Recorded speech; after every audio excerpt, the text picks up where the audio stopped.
Este vídeo nós vamos hoje entender um pouco sobre células, principalmente para a galera que não consegue compreender biologia com facilidade. Então decidi trazer um pouco dessa informação de forma simples. A gente vai começar aqui um conjunto de vídeos para explicar a biologia no geral, começando do primeiro assunto mais falado, né, nas aulas, tanto ensino médio quanto ensino superior, que no caso é o estudo das células.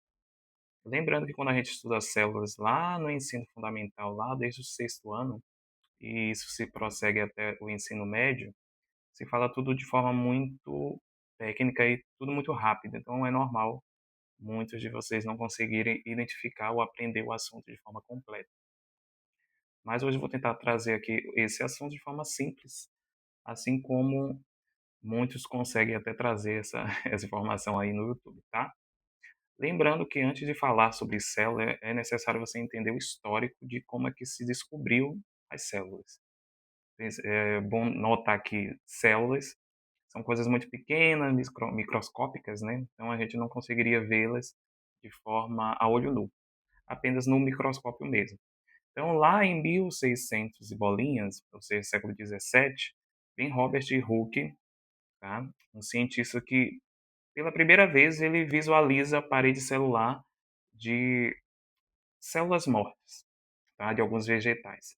Então ele observa essas paredes celulares e pela primeira vez ele dá o nome desses conjuntinhos que ele enxerga pela primeira vez de células. Então é a primeira vez que surge o nome célula.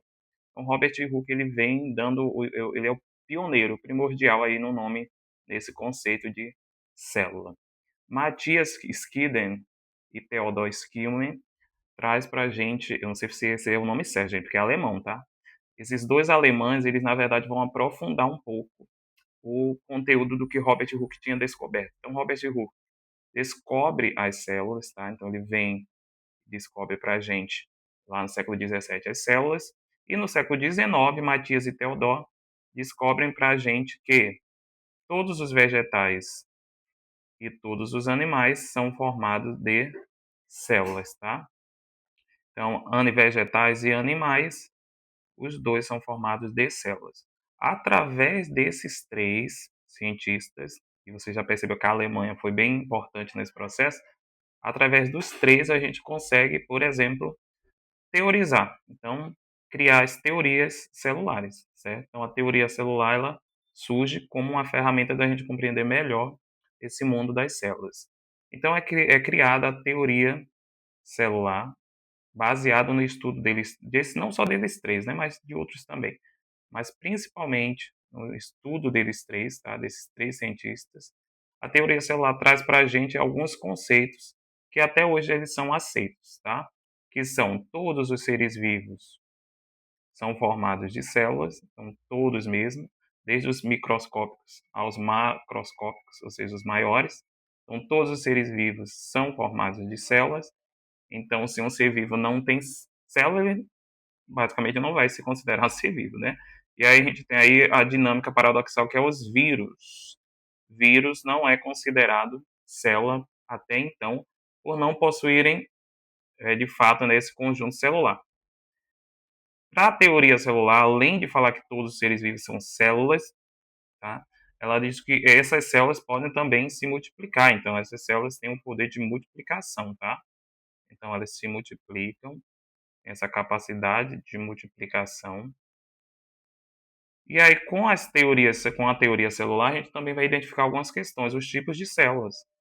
Porque se todos os seres vivos são, né, formados por células, existem alguns tipos de células específicas para cada ser vivo. Então, você vai ter tipos de células para seres vivos que só possuem uma única célula. Então, esse tipo de ser vivo a gente vai chamar de unicelular, porque ele só é formado por uma célula. E aí, nesse caso, o exemplo mais claro e mais fácil de você aprender e decorar são as bactérias. E você também tem os multicelulares. São aqueles seres que são formados por várias células, tá? Esses multicelulares compreendem a maior parte dos seres vivos atualmente, né? Desde então. E aí você tem aí os animais, as plantas, os fungos, que são formados por múltiplas células. É notório também observar que lá nos livros, ou na sua aula mesmo, o professor possa falar pluricelular. Por quê? Porque tem o mesmo significado, tá? Então, unicelular e multicelular são os tipos de seres formados por ou uma célula ou por múltiplas células. Quando a gente vai falar de tipos celulares especificamente, aí você vai ter que entender que existem células animais e que existem células vegetais, tá? São os dois tipos de células que existem até então. Células animais são aquelas células que compreendem a estrutura dos animais. E aí, voltando à teoria celular, a teoria celular diz que célula ela tem como estrutura e funcionalidade para os seres vivos. Então, o que é uma célula? Né? A unidade estrutural e funcional. Então, ela tem estrutura, ela dá estrutura e função aos seres vivos. E aí, por isso que no Enem, nos vestibulares, você já deve ter visto o conceito do que seria a célula, porque a teoria celular fala isso para a gente. Célula seria a unidade, porque de fato é uma só. A unidade estrutural, porque dá estrutura, forma aos seres vivos, e funcional, porque é ela que faz funcionar todos os nossos sistemas e o nosso metabolismo, tá? É a unidade estrutural e funcional de todos os seres. As células que compreendem a estrutura e a função dos animais, a gente chama de célula animal. E aquelas células que compreendem a estrutura e a função dos vegetais, você vai chamar de célula vegetal, então das plantas aí, né? Lembrando que células animais e vegetais têm as suas diferenças, tá? Na célula animal, nós vamos ter membrana plasmática, que é basicamente aquela estrutura que cobre a célula, protege ela, tá? Num próximo vídeo eu vou explicar melhor cada um. Então, você vai ter a membrana plasmática, que faz a cobertura e a proteção da célula e controla o que entra e sai dentro dessa célula. Na célula animal, você vai também ter as organelas. Essas organelas são como se fossem órgãos para a célula. Você tem os seus órgãos, o pulmão, o coração e nananã. Então, as células vão ter os órgãozinhos dela também, que são as organelas. E aí, para não se chamar de órgãos, se chamaram, deu-se o nome de organelas, tá? Ela vai ter também, obviamente, um núcleo, certo? Então, ela vai ter o seu núcleo, que é onde está ali depositado o material genético. Lembrando que células que têm núcleo, elas vão ter um nome específico para elas também. Então, aquela célula que é nucleada, né? Tem um núcleo, ela vai ser chamada de eucariótica. Então, é a célula eucariótica. E todos os seres que são formados por células eucarióticas, inclusive você, ser humano, nós somos os eucariontes, tá? Então, célula eucariótica, ela tem núcleo, e todo ser formado por células eucarióticas, eles são os eucariontes. Já as células vegetais, elas também têm algumas características que são diferentes um pouco das animais. Elas vão ter organelas, como as animais, que são características em comum. Elas também vão ter núcleo. Porém, além da membrana plasmática, elas vão ter uma parede celular. Essa parede celular ajuda essa célula a controlar, né, a entrada e saída, inclusive, de água. Porque você sabe que células vegetais é planta, né? Planta precisa ter um controle muito bom da osmose dela, da quantidade de água que ela tem dentro das suas células. E além disso, ela vai ter também o que nós chamamos de vacúolo, que é uma organela muito específica que guarda aí algumas substâncias, alguns sais, e também controla muito também essa questão osmótica. Além do vacúolo, ela vai ter uma organela muito importante, que sem ela nós não estaríamos vivos, né? Que são os cloroplastos. Esses cloroplastos são os responsáveis por fazer o que nós chamamos de fotossíntese. Então, a fotossíntese, ela vem desses cloroplastos. No próximo vídeo a gente vai explicar um por um, mas agora é só a informação geral, tá? Citologia geral para vocês.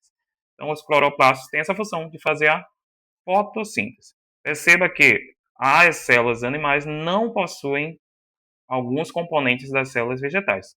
Células animais não têm parede celular, células animais não têm vacúolo e células animais não têm cloroplasto, com algumas exceções, que depois a gente vai ter que falar, tá? Então, os cloroplastos são muito importantes no processo da troca gasosa e para a produção, claro, do oxigênio que nós, seres humanos, dependemos para a nossa respiração e produção de energia no corpo. Isso daqui é basicamente o conteúdo geral, a introdução geral de células, só para você relembrar, tá? Então, segundo a teoria celular, todos os seres vivos são formados por células, lembre-se disso. A célula é a unidade estrutural e funcional de todos os seres vivos, ok? Nós temos alguns tipos de células, que são as animais, nós temos as vegetais, temos seres formados por células apenas unicelulares, como bactérias ou algumas algas, e também seres, que são a maioria, formados por células, por um conjunto de células. Lembrando que um ser humano tem, em média, 37 trilhões de células em seu corpo. Então você tem uma quantidade absurda aí de células funcionando para fazer o seu corpo, como máquina orgânica, executar o metabolismo da melhor forma possível, tá? Só para relembrar, o primeiro cientista, a primeira pessoa a identificar células aí na história humana, né, foi Robert Hooke, trazendo para a gente esse conhecimento. A gente finaliza aqui esse vídeo e no próximo eu vou explicando para vocês as estruturas principais da célula, que são membrana plasmática, núcleo e essa região interna onde ficam as organelas espalhadas, o que nós chamamos de citoplasma, tá? Lembrando que esse nome também pode ser chamado de citosol nas avaliações. Então, até a próxima.